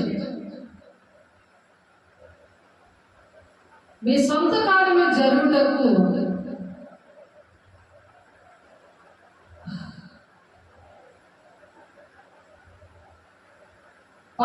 చదువు. సహోదరులారా, నిరీక్షణ లేని ఇతరుల వలె మీరు దుఃఖపడకుండా దుఃఖపడుకుండు నిమిత్తము అంటే మేము దుఃఖపడకుండా ఉండాలి అంటే దానికోసం దేవుడు ఒక మాట చెప్తున్నారు. దుఃఖపడకుండా నిమిత్తము నిద్రించుచున్న వారి గురించి మీకు తెలియకుండా మాకు ఇష్టం లేదు. చనిపోయారు చాలా మంది కుటుంబాల్లో, సంఘంలో, దేశంలో. మొన్న ఒక బాబు చక్కగా పాస్టర్ గారు బాబు యాక్సిడెంట్లో చనిపోయాడు. రాత్రి యాక్సిడెంట్లో దేవుడు బిడ్డలకి కాపుదల లేకపోతే. యేసు మృతి పొంది తిరిగి లేచిన మనం నమ్మిన ఎడల అదే ప్రకారం యేసునందు నిద్రించిన వారిని దేవుడు ఆయనతో కూడా వెంట పెట్టుకొని వచ్చును. ఎందుకంటే ఎప్పుడు యాక్సిడెంట్ అవుతుందో, ఎప్పుడు ఎలా ఉంటామో, దేవుడు వస్తాడో, మన ప్రాణము ఎలా ఉంటుందో తెలియదు. గాడి బుడగ వంటిది మన ఊపిరి, మన జీవితం. కాబట్టి సిద్ధపడాలి, ఎప్పుడు సిద్ధంగా ఉండాలి. పెళ్లి కుమార్తె సంఘముగా సిద్ధపడి ఆ సంఘ సభ్యులుగా ఉండాలి. నీకు సంఘ సభ్యత్వం లేకుండా దేవుని సేవకులని ప్రార్థన నీకు చల్లదు. నీ సేవకురాలు కుమారుడయ్యని దావీదు చెప్పినప్పుడు మరణం నుండి దేవుడు విడిపించాడు. సింహం చీల్చేస్తుంటే అప్పుడు ప్రార్థన చేశాడు. సింహాన్నే చీల్చేశాడు, పట్టుకొని ఎలుగు పట్టి చీల్చాడు. అలా ప్రార్థన, నీ సేవకురాలు కుమార్తెనయ్యా అని ప్రార్థన చేసుకోవాలి.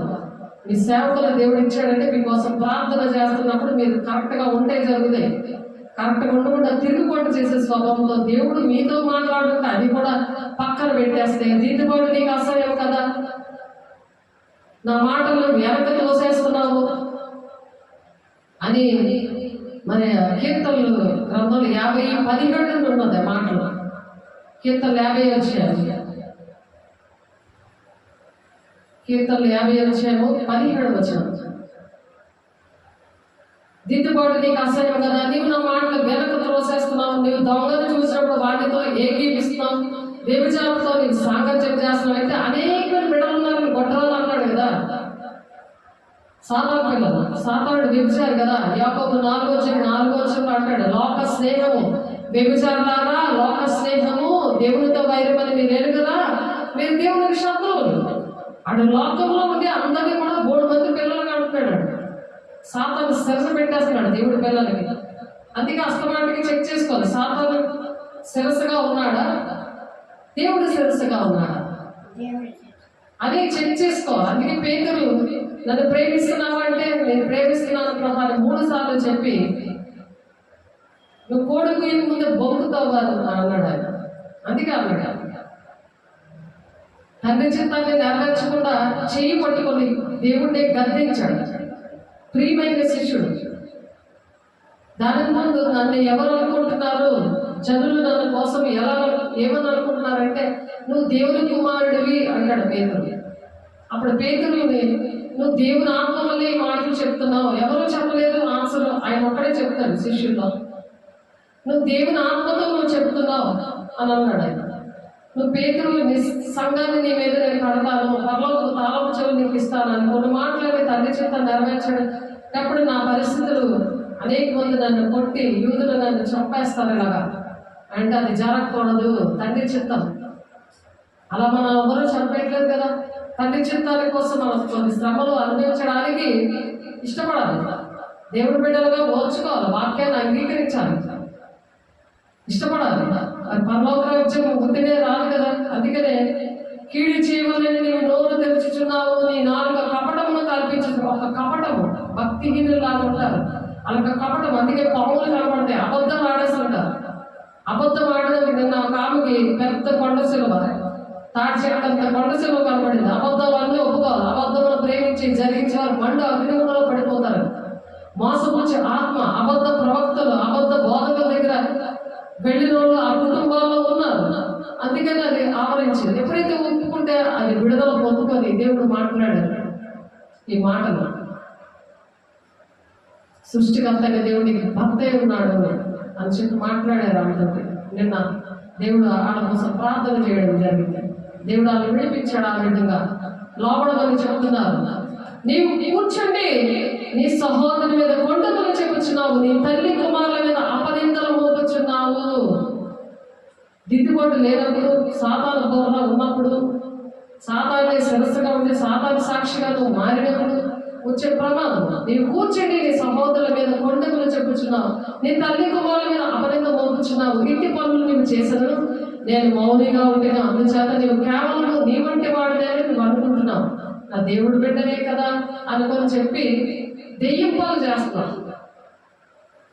ఏసీ శిరస్సును పెట్టుకోకుండా, ఆయన భర్తగా ఇష్టపడకుండా సాధారణ శిరస్సు వాడిని భర్తగా ఇష్టపడుతున్నావు. అందుకని ఇంటి పనులు చేసింది నేను మౌనంగా ఉన్నాను, అందుకు నేను కేవలం నీ వంటి వాడినని నువ్వు అనుకుంటున్నావు.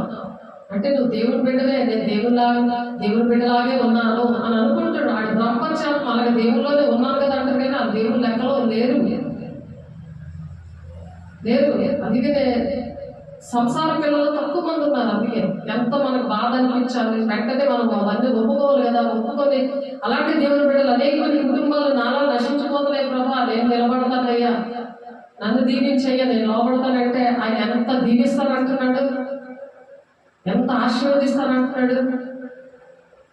దేవుని మంచి వాళ్ళారా దీన్ని యోచించుకోండి. దేనిడలే నేను మిమ్మల్ని చీల్చివేది, నువ్వు తప్పించేవాడు అవడను లేకపోవును. 22వ వచనం. ఆయన మౌనం ఉంటాడు, మాట్లాడినప్పుడు మనం వినకపోతే వాక్యము అర్థమవుదు, కళలో రావు, దర్శనాలు రావు, ఇంకా దేవుని సన్నిధి కూడా దూరం అయిపోతాడు. అది ప్రమాదం. కీర్తన 50:17 నుండి 22వ వచనంలో చెప్తున్నాం, దేవుని మంచి వాళ్ళారా దేవుని మర్చిపోతాడు. అందరు దేవుని మాటలు మర్చిపోతారు. దేవుని ఆలయంలో కనెక్టింగ్ లో ఉంటే, ఏసే శరీర రక్తము తీసుకుంటుంటే, దేవుని వాక్యం ఆన్లైన్లో వస్తుంది, వింటూ ఉండి దాని ప్రకారం కూర్చొని ఇంట్లో కూడా ప్రార్థన చేసుకుంటుంటే ఇల్లు పరిశుద్ధపరచబడుతుంది. చక్కగా దేవుని ఆలయం కూడా వస్తారు. దేవుడు అలాగా దీవిస్తా అలా దేవుని రాజ్యాన్ని తీసుకెళ్తాడు. అలా స్తుతియాగా మర్పించేవాడు నన్ను మహిమపరచుచున్నాడు, నేను వానికి దేవుని రక్షణ కనపరిచినట్లు వాడి మార్గంలో నేను సిద్ధపరుస్తాను. దేవుని రాజ్యాన్ని మార్గం సిద్ధపరుస్తాడట. దేవుని రాజ్యాన్ని వెళ్తున్న వాడికి ఇహలోకంలో ఏంటి, పరలోకంలో ఏంటి, అన్ని మేలు చేస్తాడు. ఇహలోకంలో కూడా ఏ పని అయితే చేద్దాం అనుకుంటున్నామో అటువంటి పరిస్థితులన్నీ కూడా, పిల్లల విషయంలో ఏంటి, ఇల్లు విషయంలో ఏంటి, చదువు విషయంలో ఏంటి, ఉద్యోగం విషయంలో, ప్రతి విషయంలో కూడా మేలు చేస్తాడు. దేవుడు మాట విన్నాము. అలా వాడి దేవుడు రక్షించుకుంటూ వస్తాడట. వాళ్ళ మార్గాలు అలాగా సిద్ధపరుస్తానని 50 కీర్తన నుండి మరి 23వ వచనం వరకు, 17వ వచనం నుండి 23 వచనాల్లో ఉంది. చక్కగా దిద్దుబాటు చేసుకొని దేవుని దగ్గర అడిగినప్పుడు సృష్టికర్త అయిన దేవుడే నీకు భర్తగా ఉండి నిన్ను నడిపిస్తానని ఆశపడుతున్నాడు. అలాగున్నప్పుడు ఎత్తబడే పెళ్లికుమార్తె సంఘంలో ఉంటామంట. కాబట్టి మీ సొంత కార్యాలు జరుపుకొనట ఎందుకు, మీ చేతులతో పనిచేయడం ఎందుకు ఆశ కలిగి ఉండవాలని మిమ్మల్ని హెచ్చరించుచున్నాము. 1 దశలోకి 4:12 వచనంలో ఉంది. అలాగా సొంత పనులు చేసుకోవాలి, ఇంట్లో పనులు చేసుకోవాలి, సన్నిధి పనులు చేసుకోవాలి. మరి దేవుడు ఏ పని అప్పచెప్పారో ఆ పని చేసుకోవాలి. ప్రతి ఒక్కరికి కూడా మొత్తం కులం భేదం లేకుండా దేవుడు మాట్లాడుతున్నారు. సార్వత్రిక సంగమా మనతో మాట్లాడుతున్నారు. ఏహో సహోదరులారా, నిరీక్షణ ఇతరుల వల్ల మీరు దుఃఖపడకుండా నిమిత్తము నిద్రించుచున్న వారిని గురించి మీకు తెలియకుండా మాకు ఇష్టం లేదు. చనిపోయిన వాళ్ళ కోసం చెప్తున్నాడు దేవుడు. మన ఇంట్లో ఎవరు చనిపోయినా, ఎక్కడ ఎవరు చనిపోయినా వాళ్ళు ఓదార్చడానికి మాట చెప్తున్నారు. యేసు మృదు పొంది తిరిగి లేచని మనం నమ్మిన అదే ప్రకారం యేసునందు నిద్రించే వారిని దేవుడు ఆయనతో కూడా వెంట పెట్టుకొని వస్తాడు. ఎవరైతే చనిపోయారో, నా బాబు చనిపోయాడు, వాడిని చూపించారు దేవుడు. ప్రతి బాడీ వచ్చినప్పుడు భాషలతో నేను ప్రార్థన, భాషలతో ప్రవచనం, దర్శనం వచ్చింది. దేవుడు మరి నా దగ్గర ఉన్నాడు, నా దగ్గర ఉన్నాడు, అనేక బిడ్డలు నీకు ఇస్తాను అని 2 మాటలు అన్నారు. ఈ విషయం అందరూ చూస్తారు. బాడీ దగ్గర ఉన్న వాళ్ళు అందరూ కూడా బాబు దేవుని రాజ్యంలో ఉన్నట్టు చూస్తారు అన్న మాట నెరవేర్పు జరిగింది. అనేకమైన బిడ్డలు ఇస్తానన్నది అది కూడా నెరవేర్పు జరిగింది. ప్రవచనం నెరవేర్పు 2 జరిగాయి. ఎవరైతే నేను చేసి నా కుటుంబము మరి నా ఆత్మీయ బిడ్డలు బాడీ దగ్గర ఉన్నారు. బరియలు కూడా థియోఫిలస్ గారు ఆ పాస్టర్ ఆ పక్కనే బాబు బరియలు అయింది. అక్కడ మరి సత్యదాస్ గారి ఆ కృపమ్మ గారు, ఆ పాస్టర్ గారు వచ్చాడు, నన్ను కౌగులించుకొని నన్ను ఓదార్స్తున్నప్పుడు అప్పుడు కూడా భాషలతో అదే ప్రవచనం, సేమ్ ప్రవచనం వచ్చింది. చూడండి, సృష్టికర్త అయిన దేవుడు నీకు భర్తే ఉంటే మరి అలాగా దేవుడు మాట్లాడతాడు, ఓదారుస్తాడు, నడిపిస్తాడు. మరి వాడి దేవుని రాజ్యంలో ఉన్నందుకు నేను సంతోషపడి 3వ రోజే అది చనిపోయిన 3వ రోజే బాడీ ఫస్ట్ రోజు వచ్చింది, 2వ రోజు బరియల్ అయింది, 3వ రోజు కార్యం చేశారు. వెంటనే నేను సంతోషంగా దేవుని పనిలో నేను ఉన్నాను. వాడి దేవుని రాజ్యంలో ఉన్నందుకు, దేవుడు ఇచ్చిన మాట విన్నందుకు అవి నెరవేర్పు జరిగాయి. మాట వినకపోతే నెరవేర్చబడవు. దేవుడు మాట వినకపోతే అవి నెరవేర్చబడవు. దేవుడు మాటలు వినకపోతే, నేను విన్నాను, నా పట్ల అది దేవుడు నెరవేర్చాడు. దేవుడు నాకు స్తోత్రం. కాబట్టి మాట వినాలి, అందుకు సాక్ష్యం ఇస్తాడు. అనేక మంది అలాగా చింతపడుతుంటారు. దేని గురించి మీరు చింతపడద్దు. ప్రార్థన విజ్ఞాపనం చేయండి, కృతజ్ఞత పూర్వకంగా మీ విన్నపాలను తెలియచేయండి అంటున్నాడు. సమస్త భారాన్ని మోయించిన వాళ్ళ నాయకుడు మీకు విశ్రాంతి కలుగు చేస్తాను అంటాడు దేవుడు. మొత్తం 28 విషయాలు ఉంటుంది. కాబట్టి చింత పెట్టేది సాతానుడు, అవిశ్వాసం పెట్టేది సాతానుడు. కాబట్టి యేసు మృతి పొంది మొదటి దశలోకి పత్రిక 4వ అధ్యాయం 12 నుండి నేను చదువుతున్నాను. చక్కగా వినండి, మీకోసం చదువుతున్నాను, రాసుకోండి. దేవుని సాక్షిగా ఉంటాం ప్రభు. అనేకమైన బిడ్డల్ని మరి మేఘ 4:10 ప్రకారంగా ప్రసవేదన కలిగి బిడ్డలు కనండి, మిమ్మల్ని శబ్దం నుండి నేను విడిపిస్తానంటున్నాడు ఆయన. అలా దేవుని బిడ్డలకి కనడం అంటే దేవుని బిడ్డలకి చెప్పడం, దేవుని మార్గాల్లో నడిపించడం, ఆకాశంలో ప్రకాశించే జ్యోతులుగానే ఉంటారంటున్నారు ఆయన. అలాగే జ్యోతులుగా మనం ఉండాలని జ్ఞానులను యేసయ్య దగ్గరికి నడిపించింది. జ్ఞానులు యేసయ్య దగ్గరికి ఎలా నడిపించారో, యేసయ్య ఎవరిలో అయితే ఉంటారో, ఎవరిలో అయితే యేసయ్య కొడతారో అంటే పరిశుద్ధాలను పొందుకుంటారో, రక్షణ కలిగి ఉంటారో, అవిశ్వాసం లేకుండా ఉంటారు, అటువంటి వారు ప్రసవ వేదన వస్తుందానికి అయ్యో ఈ కుటుంబం నశించిపోతుంది, అయ్యో ఈ బిడ్డలు ఎంతకీ మాట వినట్లేదు, దేవుడికి అవమానం తెస్తున్నారని ఒక ప్రసవ వేదన వస్తుంది. వాళ్ళ కోసం కన్నీరు కారుస్తారు. వాళ్ళ మాట విన్నప్పుడు, నిర్లక్ష్యం ఉన్నప్పుడు, వాళ్ళ త్రోవ తప్పిపోతున్నప్పుడు, అబద్ధ బోధకుల దగ్గర పరిగెడుతున్నప్పుడు, దేవుడు ఒక వాక్యం చెప్తే మేడగది అనుభవంలో ఆయన అపస్తుల బోధలో పెంచుతుంటే వాళ్ళు అటు ఇటు చెదిరిపోతుంటే, అభ్యాసం 4వ అధ్యాయంలో ఉంటుంది, గాలిగా కొట్టుకొని పోతున్నారట వాళ్ళందరూ కూడా. అందులో యేసయ్య శరీరం కోసం ఉంది 11 నుంచి 13 వచనాలు. ఆయన శరీరంలో ఎవరెవరు పనిచేయాలో ఆ ఫ్యాకల్టీ ఉన్నారు అక్కడ. అలాగే నేను ఉంటానయ్యా ఈ సంఘంలో, అది దేవుడిని అడగాలి. యేసు మృతి పొంది తిరిగి లేచాడని మనము నమ్మినలా అదే ప్రకారం యేసునందు నిద్రించిన వారిని దేవుడు ఆయనతో కూడా వెంట పెట్టుకొని వస్తాడంట. నా బాబు పేరు జయకిరణ్, వాడిని వెంట పెట్టుకొని వస్తాడంట. నాకు ఎంత ఆనందంగా ఉందో ఒకసారి ఆలోచించండి. యేసు మృతి పొంది తిరిగి లేచాడు, మనము నమ్మినలా అదే ప్రకారం యేసునందు నిద్రించిన వారిని దేవుడు ఆయనతో కూడా వెంట పెట్టుకొని వస్తాడు. మరి నా బిల్డింగ్ లో 3 సంవత్సరాల పాప చనిపోతే వసంత విహార్లు ఆ పాప విషయంలో దేవుడు సహాయం చేశారు.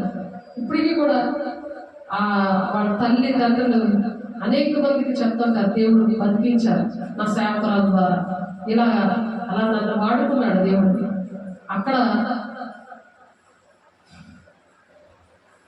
అక్కడ మృతి పొంది తిరిగి లేచి నమ్మిన అదే ప్రకారం వేసినందుకు మృతి పొందిన వాళ్ళు కూడా దేవుడితో ఆయన వెంట పెట్టుకొని వస్తారు అని నేను చెప్పడం జరిగింది. అక్కడ ఎలా ఉన్నాడో వాళ్ళు చూశారు, పరమరాజులో బాబు ఎలా ఉన్నాడో వాళ్ళు చూశారు. వాడు బాబు విషయాలు వాళ్ళకి తెలియదు. నేను చెప్తే మీ బాబుని రక్షించుకోపోయారు, మా బాబు కోసం ఎలా ప్రార్థన చేస్తారని నేను చెప్పలేదు. అప్పుడు ఆడే ఆ ముందు చూసి ఈ బాబు మేము దేవుడి రాజ్యంలో చూసాము అని చెప్పారు. వాళ్ళతో ఇంకో విషయం చెప్పారు, మా మమ్మీ బాప్తిసం ఇవ్వబట్టి నేను ఈరోజు దేవుని రాజ్యంలో ఉన్నాను, అమ్మ బట్టి నేను దేవుని రాజ్యంలో ఉన్నాను అని చెప్పాడు. సాక్ష్యం, సాతాను సాక్ష్యం చెప్తారా, దేవుని సాక్ష్యం చెప్తారా? అది సర్వలోకానికి వెళ్ళి సర్వ సృష్టికి సువార్త ప్రకటిస్తుంది. యూట్యూబ్ వెళ్ళి అది ప్రధానమైన ఆజ్ఞ, దేవుడిచ్చిన హోంవర్క్ అది. మొత్తం 28వ అధ్యాయం 18, 19, 20 వచనం ఇవే తీర్పులో అడుగుతాడు దేవుడు ప్రతి ఒక్కరికి. వారికి నీతి కిరీటం ఇస్తాడు, అక్షయ కిరీటం ఇస్తారు, మహిమ కిరీటం ఇస్తారు. అది ఈ భూలోకంలో ఎంత పెద్ద జీతాలు లక్షలు ఉన్నావా సరే వాళ్ళు సంపాదించుకోలేరు, అలాంటి కిరీటం ఇస్తారు. ఎంతమంది అయితే రక్షిస్తారో ఆ పొడులు, ఆ వజ్రాలు లాంటి పొడులు దాన్ని పొదిగి ఉంటాయి. అందుకు సృష్టికర్త అయిన దేవుడు భక్తి మనకి ఉండాలి, అటువంటి సేవకులు ఉండాలి. నేను దేవుని దగ్గర ఏడ్చినప్పుడు దేవుడు నాకు నేర్పించాడు. నేను కూడా ముందు ఆ విధంగానే అటువంటి భక్తి చేశాను. అపోస్తల బోధనలో నేను లేదు, వాక్య సంఘంలో పుట్టి పెరిగాను. నేను ఎంత నష్టపోతే దేవుడు నాకు నేర్పించాడు. అందుకే నేను నీ కాపరి ఏమిటో మానలేదు అని చెప్పాడు ఇర్మియా 17:16. నేను ఘోరమైన దినాలు చూడాలని నేను అనుకోలేదు అన్నాడు ఆయన. నీ సన్నిధిలో నా మాటలు ఉన్నాయి, అది ఆయనే మాట్లాడుతున్నాడని నన్ను ధైర్యపరిచాడు దేవుడు. అలాగే నేను దేవునితో మాట్లాడితేనే, దేవుని దగ్గర భోజనాడితేనే ఈ మాటలు వస్తాయి, లేకపోతే ఉండవు. ఆయన శిరసగా ఉంటేనే మనం ఇతరులని రక్షించగలం. మేము ప్రభు మాటను బట్టి మీతో చెప్పినది ఏమనగా, ప్రభు రాకడ వరకు సజీవులమే నిలిచిండు మనము నిద్రించిన వారి కంటే ముందుగా ఆయన సన్నిధి చేరము. వాళ్ళు ముందు వస్తారు, తర్వాత మనం వెళ్తాం. అప్పుడు వాళ్ళు మొదలు లేస్తారు, వాళ్ళని పట్టుకొని దేవుడు వస్తాడు. అప్పుడు ఎవరైతే దేవుని మాటలు విని దేవుని శిరస్సు కలిగింది, సృష్టికర్త భర్తను కలిగి ఉండి ప్రసవేదన కలిగి బిడ్డలు కంటారో వాళ్ళని దేవుడు తీసుకెళ్ళడానికి వస్తారు. ఆ పాటలతో, ప్రధానంతో, శబ్దంతో, దేవుని ఊరతో పరలోకమున ప్రభు దిగి వచ్చును. క్రీస్తునందు నుండి మృతులైన వారు మొదట లేదు, ఆ మీద సజీవులమై నిలిచిండు మనము వారితో కూడా ఏకంగా ప్రభువును ఎదుర్కొన్నట్టుకు ఆకాశ మండలములకు మేఘముల మీద కొనుపోవదుము కాగా మనం సదాకాలము ప్రభువుతో కూడా ఉంటాం. ఎప్పుడైతే అలా సృష్టికర్త అయిన దేవుడు భక్తగా మనం దేవుణ్ణి అడుగుతాము, అలాగా దేవునికి ఇష్టంగా నడుస్తాము, ఆయన మాట వింటాము, వాక్యానుసారంగా నడుస్తాము, ఆ విధంగా మనము ఆదరణ పొందాలి అంటున్నాడు ఆయన. ఆ మీద సజీవమై నిలిచిండు మనము వారితో కూడా ఏకంగా ప్రభువుని ఎదుర్కొన్నట్టుకు ఆకాశ మండలములకు మేఘల మీద కొనుకోబడము కాగా మనము సదాకాలము ప్రభుతో ఉంటాం. కాబట్టి మీరు ఈ మాటల చేత ఒకరిలో కూడా ఆదరించుకోండి. సాతాను శిరస్సున్నప్పుడు వాళ్ళు ఏం మాట్లాడుతారో తెలియదు, వాళ్ళని ఆదరించాలి. దేవుని మాటలు తెలిసి అన్ని కూడా దేవుడు నేర్పించాడు. వాళ్ళందరికీ చెప్పాలి, ఎందుకంటే దానికి మతంలో భేదం లేదు, అందరికీ చెప్పమని దేవుడు చెప్పారు. ఇన్ని విషయాలు నాకు చెప్పినప్పుడు ఎంతో సంతోషించి అందరినీ ప్రేమించి చెప్పడానికి దేవుడు సహాయం చేశాడు. ఆ ఓర్పు, సహనం, ఆ టైం అన్ని కూడా దేవుడు ఇవ్వకపోతే నేను చెప్పలేదు. అలా మీకు కూడా ఇచ్చి మిమ్మల్ని కూడా మరి దీవించాలి, అందరం కలిసి దేవుని రాజ్యాన్ని కట్టాలి అని ఆయన శరీరం అవయవాలను అని సార్వత్రిక సంఘము పరిశుద్ధుల గుంపు కోసం దేవుడు ఈరోజు మాట్లాడారు. కాబట్టి దేని గురించి చింతపడకూడి అని చెప్తున్నారు. దేవుడి మాటలు దీవించిన బాగా ప్రార్థన చేసుకున్నాం.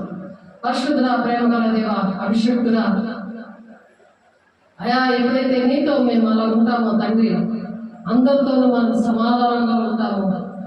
మరి పరిశుద్ధం కలిగి ఉండడానికి మేము ప్రయత్నిస్తూ ఉంటాము.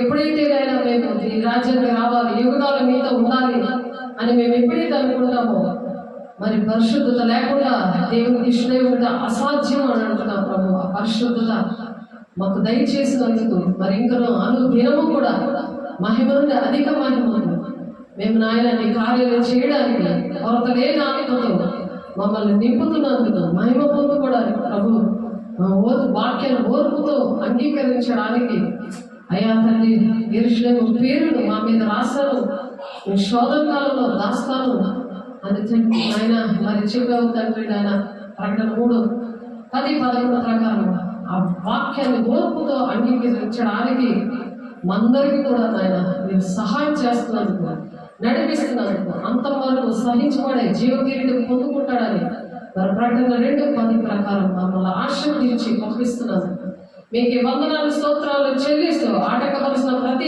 దురాత్మ శక్తులారా ప్రతి ఒక్క గ్రహంలో నుండి ఏసునామములో లయమైపోవాలని వేస్తున్నాము. మీరే సహాయం చేసి నడిపిస్తున్నందుకు మీకే కోట్లాది వందనాలు స్తోత్రాలు చెల్లిస్తూ వేసే పరిశుద్ధ నామములో బ్రతిమలాడి వేడుకుంటున్నాం తండ్రి. ఆమేన్. తండ్రి యొక్క దీవెన, కుమారుని యొక్క కృప, పరిశుద్ధాత్మ నిత్య సహవాసం సకల పరిశుద్ధులకి మరి వాక్యానికి లోబడి తండ్రి నీకు ఇష్టంగా నడిచి మరి అనేక మందిని రాజ్యానికి తీసుకొని రావడానికి మీరు సహాయం చేసి సదాకాలము తోడై నడిపించుగాక. ఆమేన్. God bless you. దేవుడు దీవించుగాక. దేవునికి వందనాలు. దేవుడు దీవించుగాక. ఆమేన్.